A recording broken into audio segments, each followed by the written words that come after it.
Ami Sampat. In her session, Ami will dive into the fascinating world of design careers in different modalities, including tangible products, product design, screen based products, UX design, and voice based products, conversation UX design.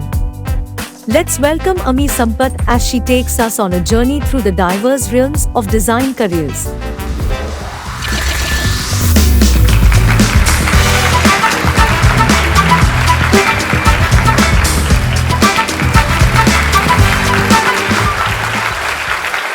Hey everyone, I'm Ami and I currently lead design for Alexa India at Amazon.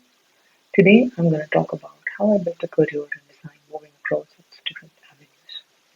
Back in college, when I was pursuing mechanical engineering, we had an elective called product design.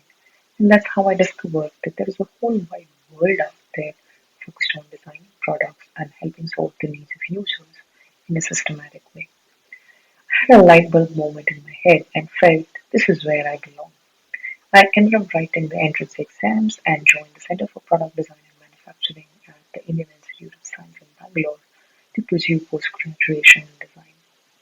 When you seek formal education in design, you'll have to put in about 12 hours a day, 6 days a week, 100 weeks in 2 years learning about design. So that makes it like 7,500 hours learning theory, working on practical projects, falling, failing, being critiqued, and much, much more. That said, there are many excellent self-taught designers who have learned through the same process. And I'm sure they've also put in about the same, if not more, amount of sincere effort and time in learning the craft. At this point, let me tell you that I've worked with enough designers to know that this is not the only way or the best way. Each of us comes with different backgrounds and with different strengths. So whether to seek formal education in design or be a self-taught designer, it's totally up to the individual, their interests, their strengths, and their circumstances. So back to my journey. At CPDM, we had some of the best professors who helped us unlearn traditional ways of problem solving and learn how to understand the problem first before attempting to solve it.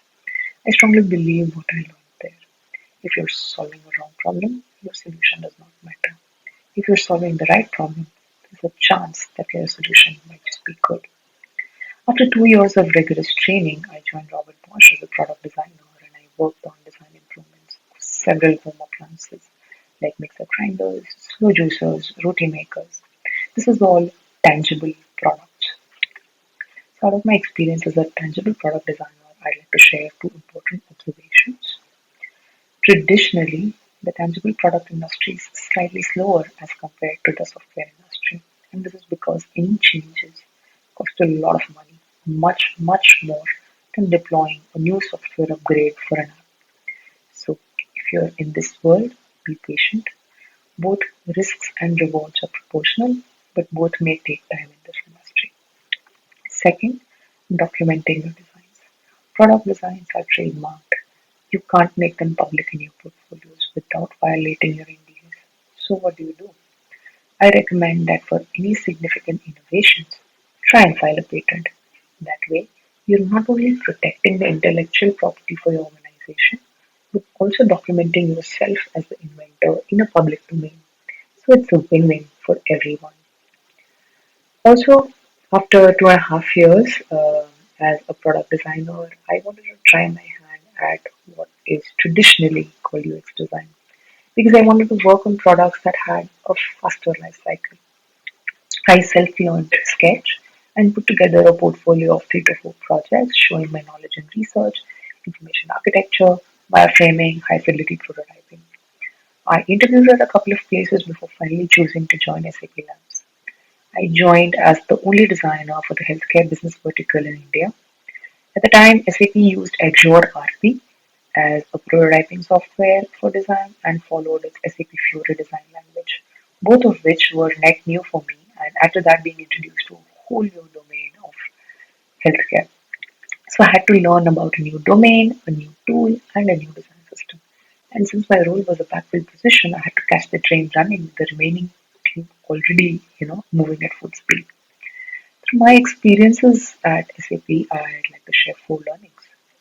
Know the setup in which you'll work as a designer. For large organizations, there are mainly two types of setup in which you may work. First is in a design team reporting to a design manager, and you'll have designer peers. You'll be working on a project for say like 6 months to a year and then be reassigned to another project depending on your expertise and interest. Second setup is in a product team where you'll report most likely to a senior product manager or a chief product officer. And you'll be the whole and soul of design, be it research, requirements, wireframes, high-fi mockups, usability testing. Occasionally, there may be one or two more designers in your team, but it all rolls up to the product organization. Working in a startup would be much like the second scenario, where you might be the only or one of the few designers.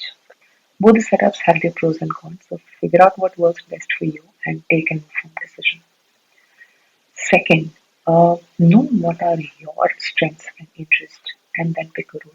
If your strength is in visual design, you're more likely to be happy in a place where there's no design system yet or in a team which is creating the design system. If your strength is in interaction design, you might thrive in a place where you're exposed to business problems and get a chance to solve them using components that your design system provides. If you're a great visual designer and get stuck in an interaction design role, you're bound to feel frustrated as you'll never be able to feel, freely use your graphic skills and you feel that the design system is a constraint for you. On the contrary, if you are an interaction designer at the core, you will leverage an existing design system for yourself to work faster. So the bottom line is know what is your area of interest within the design and ensure that more than 70% of your work is going to be aligned with that. Again, expecting 100% alignment is not realistic and one has to be flexible. But I would not want to spend majority of time doing something that does not make me happy. Third, understanding the tech. This is not the same as saying learning how to code. What I mean is that it's very important to understand the software development lifecycle and tech constraints. Feasibility challenges are very real, and if we as designers sit in our ivory towers, our designs will not be able to withstand the harsh ground reality. I'm not trying to say that we stick to tried and tested stuff and never experiment with designs. What I'm saying is that while I start with the most ideal design, aspirational design to solve a problem, I ensure that I communicate it well with the tech team and understand their challenges in bringing it to life. Then, together with them, scope it out what we can deliver given the time and the resource constraints that we have. Save some empathy for the tech also. It's not just for the users, it's also for your stakeholders. Fourth, be tough on your designs by testing them thoroughly. Is usability testing of your mockups the only validation you do? I think it's really important and necessary, but not sufficient.